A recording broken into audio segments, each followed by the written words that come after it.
Thank you, Group Captain Sultan Mahmood Hadi Sahab, for the privilege of inviting me to read the manuscript of your book before its publication, and for this gracious invitation to share some thoughts about the book to mark its publication. I regret my inability to be with you physically in Islamabad at the launch event due to unavoidable reasons. But I'm confident that the other speakers and the other attendees of this event, all of them distinguished persons, citizens, and overseas visitors, if they are there, I'm sure they will make this deservedly a very successful event for a book and an author that certainly merit this attention and appreciation. The individual in question, the author, Group Captain Sultan Mahmood Hadi, is a remarkable individual. He proves the thesis that life does not begin at 40, as it is said, nor does it begin at 50. It begins at 60, because, mashallah, the prolific nature of his work after retiring from the Air Force, which he served with great dedication and skill. After that, he begins this very prolific output of columns, of books, of writing songs, of travel, of writing and presenting a television program, looking at China, looking at defense and security issues. That truly marks a youthful mind, engaged in the world around him with a very positive, constructive attitude, not surrendering to the idleness of retirement or self-indulgence, which some people do. But certainly, Group Captain Hadi, you prove that every moment of life is worth living and celebrating. The title that Group Captain Hadi has chosen for this book is so apt. Why should truth, but the question arises, why should truth be associated with torment? Truth is supposed to be beautiful, supreme, sublime, revealing everything. But as we know, truth is the most elusive, often the most elusive. And truth can be a source of great pain and suffering. The truth sometimes cannot be borne. And sometimes when the truth is twisted and distorted and suppressed, as it has been ever since 1971, truly Pakistan in particular, the nation, the citizens of Pakistan, human beings all, they have been tormented by the misrepresentation of what happened, why it happened, who did what, who bore responsibility, and the consequences thereafter. So the title for the book, Tormented Truth, 1971 and Beyond, I think is a very apt title for a book of this nature. 1971 will forever be a source of disturbing memory, of a perennial search for the truth. The truth doesn't end with the publication of this book, nor does it end next year. And that is the irony of history. History is a mystery. It's like archaeology. You keep digging and you keep discovering a new perspective, new data, as indeed is reflected in the content of this book.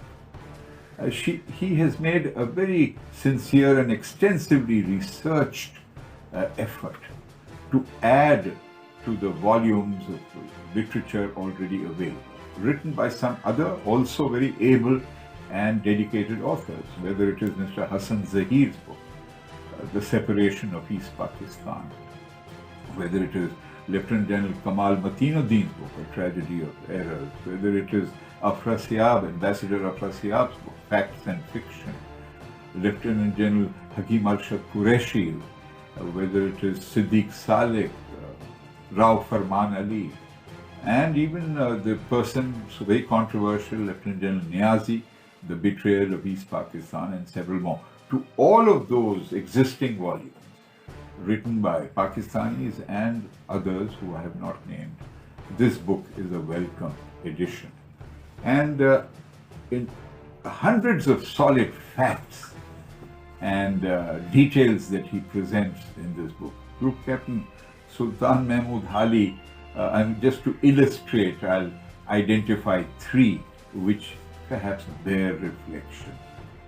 First, many of us, of course, in Pakistan used to doubt whether the charges of the Agartala conspiracy were really authentic. Many in West Pakistan doubted the authenticity.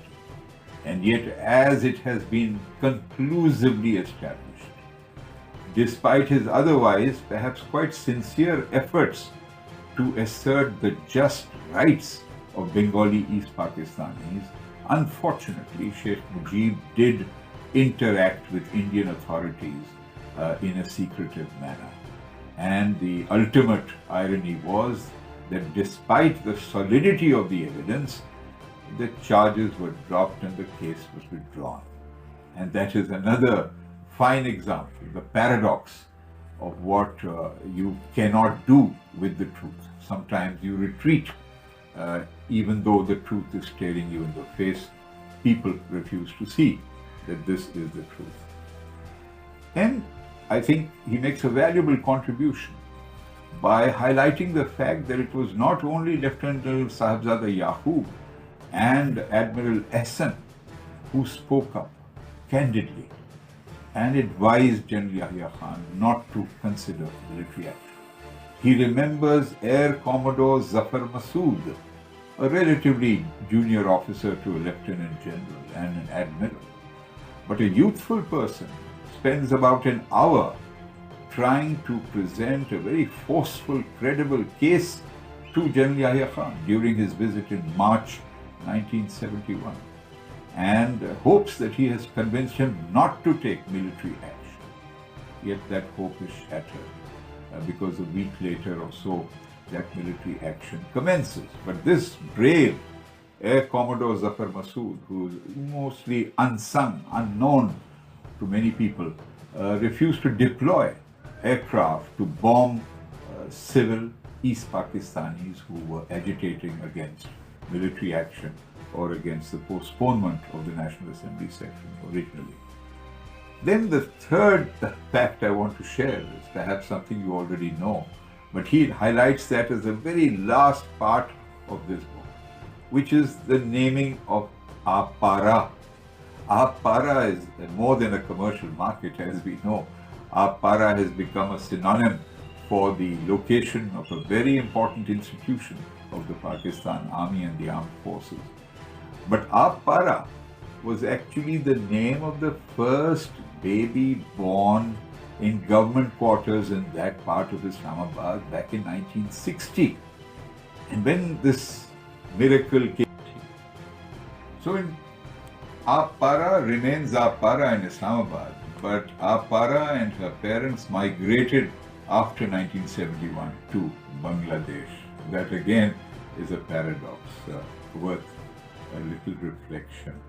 So we look at so many chapters in the book, but chapter 7, which is called Bursting the Myths, and identifies 14 shibboleths that have accumulated in international discourse, I think is easily the most powerful chapter.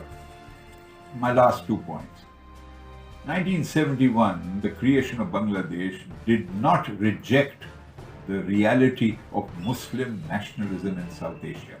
It rejected the original state structure of Pakistan, because even the Constitution of Bangladesh, Article 2A, says the state religion shall be Islam and then gives due respect to other religions. So the people of Bangladesh remain proudly Muslim and have no wish to be reintegrated with West Bengal or with India. We are now in the year 2021. And I'm glad that this book comes at a time when at least 2 other initiatives in media are taking place. One, a new cinema film, the first to be made in 2 years, called Khel Khel Mein, which premieres on 19th November, made by Fiza and Nabil, a very talented, gifted set of filmmakers. You have to see that. to see how. And second, almost a 2-hour documentary, primarily for international audiences, produced by Evolution Media, Iram Shahid, who kindly invited me to be the executive producer and the writer of the narrative. Much more needs to be done, and I felicitate Group Captain Hali for contributing this valuable book. Thank you for your attention. YouTube पर Googly TV देखने के लिए youtube.com की search bar में Googly TV type करें। Googly TV के page पर सुर्ख रंग के सब्सक्रिप्शन वाले बटन पर क्लिक करना ना भूलिए। YouTube पर अपलोड होने वाली वीडियो से बाखबर रहने के लिए बेल आइकॉन पर क्लिक कीजिए। आपको हर नई आने वाली वीडियो के बारे में नोटिफिकेशन मौसूल हो जाएगा।